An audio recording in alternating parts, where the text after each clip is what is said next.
Dans cette vidéo, il est question du président américain Franklin Pierce. Je vais t'expliquer comment il est devenu président et ce qu'il a accompli. Franklin Pierce est né le 23 novembre 1804 à Hillsborough, dans le New Hampshire. Il a grandi dans une famille qui valorisait l'éducation et le service public. Pierce a fréquenté le Bowdoin College dans le Maine, où il a obtenu son diplôme en 1824. Après ses études, il a étudié le droit et est devenu avocat dans le New Hampshire. Ses expériences de jeunesse ont façonné son caractère et l'ont préparé à une carrière politique. Avant de devenir président, Pierce a eu une carrière politique réussie. Il a siégé à la législature du New Hampshire et a été élu à la Chambre des représentants des États-Unis. Pierce a également été sénateur des États-Unis pour le New Hampshire de 1837 à 1842. Membre du Parti démocrate, il a acquis une réputation de politicien habile. Son expérience politique l'a aidé à établir des connexions et à obtenir du soutien pour ses ambitions futures. Franklin Pierce a été inauguré en tant que 14e président des États-Unis le 4 mars 1853. Il a pris ses fonctions à une époque de grande tension autour de la question de l'esclavage. Pierce croyait en l'idée de la destinée manifeste, qui était la conviction que les États-Unis devaient s'étendre à travers le continent. Il visait à unir le pays et à promouvoir la croissance nationale.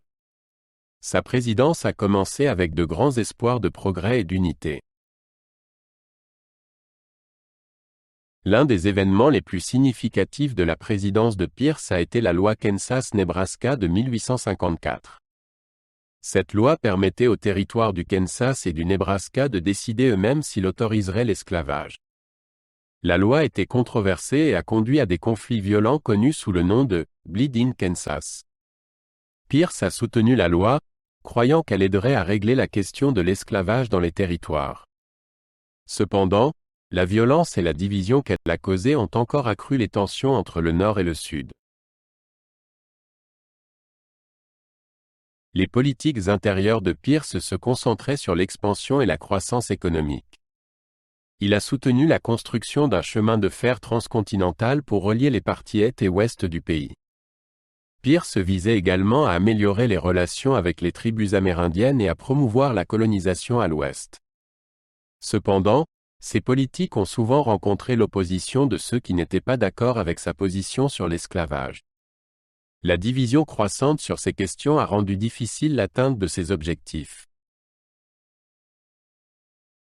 Sous la présidence de Pierce, les relations étrangères étaient un point focal important. Il cherchait à étendre l'influence américaine en Amérique centrale et en Asie. Pierce a soutenu l'idée d'acquérir Cuba de l'Espagne, une proposition controversée.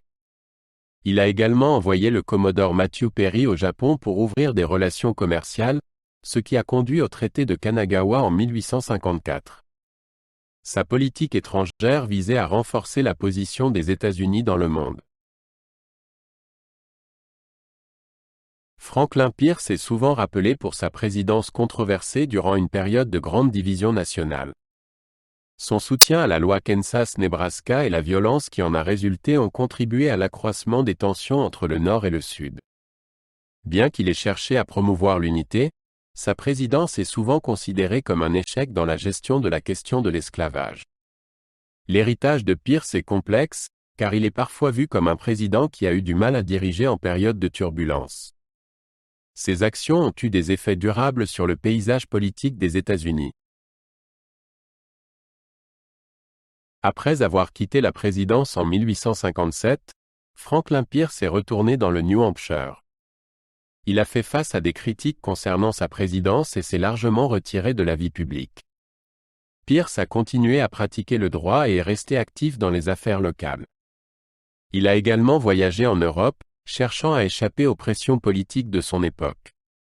Franklin Pierce est décédé le 8 octobre 1869, laissant derrière lui un héritage mitigé dans l'histoire américaine.